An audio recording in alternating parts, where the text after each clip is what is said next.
David was told, "Behold, the Philistines are fighting against Keilah and are robbing the threshing floors." Therefore David inquired of Yahweh, saying, "Shall I go and strike these Philistines?" Yahweh said to David, "Go strike the Philistines and save Keilah." David's men said to him, "Behold, we are afraid here in Judah. How much more then if we go to Keilah against the armies of the Philistines?" Then David inquired of Yahweh yet again. Yahweh answered him and said, "Arise, go down to Keilah, for I will deliver the Philistines into your hand." David and his men went to Keilah and fought with the Philistines and brought away their livestock and killed them with a great slaughter. So David saved the inhabitants of Keilah. When Abiathar the son of Ahimelech fled to David to Keilah, he came down with an ephod in his hand. Saul was told that David had come to Keilah.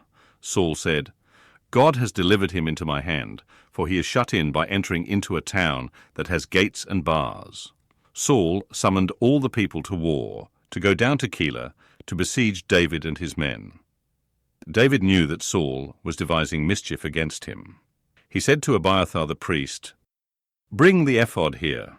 Then David said, "O Yahweh, the God of Israel, your servant has surely heard that Saul seeks to come to Keilah to destroy the city for my sake. Will the men of Keilah deliver me up into his hand? Will Saul come down, as your servant has heard? Yahweh, the God of Israel, I beg you, tell your servant."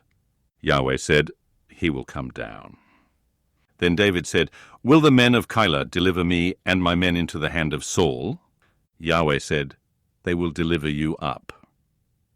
Then David and his men, who were about 600, arose and departed out of Keilah and went wherever they could go.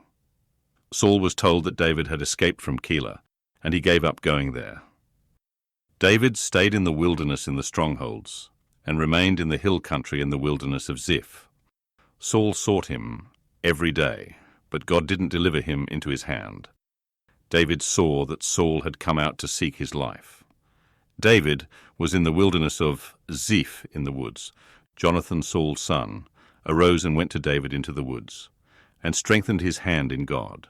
He said to him, "Don't be afraid, for the hand of Saul my father won't find you. And you will be king over Israel, and I will be next to you. And Saul, my father, knows that also." They both made a covenant before Yahweh. Then David stayed in the woods, and Jonathan went to his house. Then the Ziphites came up to Saul to Gibeah, saying, "Doesn't David hide himself with us in the strongholds in the woods, in the hill of Hachilah, which is on the south of the desert?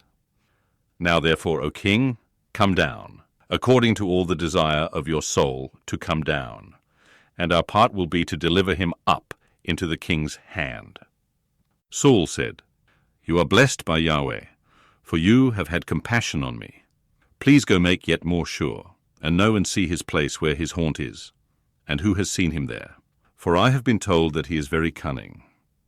See therefore, and take knowledge of all the lurking places where he hides himself, and come again to me with certainty, and I will go with you. It shall happen, if he is in the land, that I will search him out among all the thousands of Judah." They arose and went to Ziph before Saul. But David and his men were in the wilderness of Maon, in the Arabah on the south of the desert. Saul and his men went to seek him. When David was told, he went down to the rock and stayed in the wilderness of Maon. When Saul heard that, he pursued David in the wilderness of Maon. Saul went on this side of the mountain, and David and his men on that side of the mountain, and David hurried to get away for fear of Saul, for Saul and his men surrounded David and his men to take them. But a messenger came to Saul, saying, "Hurry and come, for the Philistines have made a raid on the land."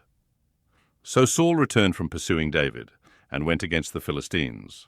Therefore they called that place Selahammalekoth. David went up from there and lived in the strongholds of En-gedi.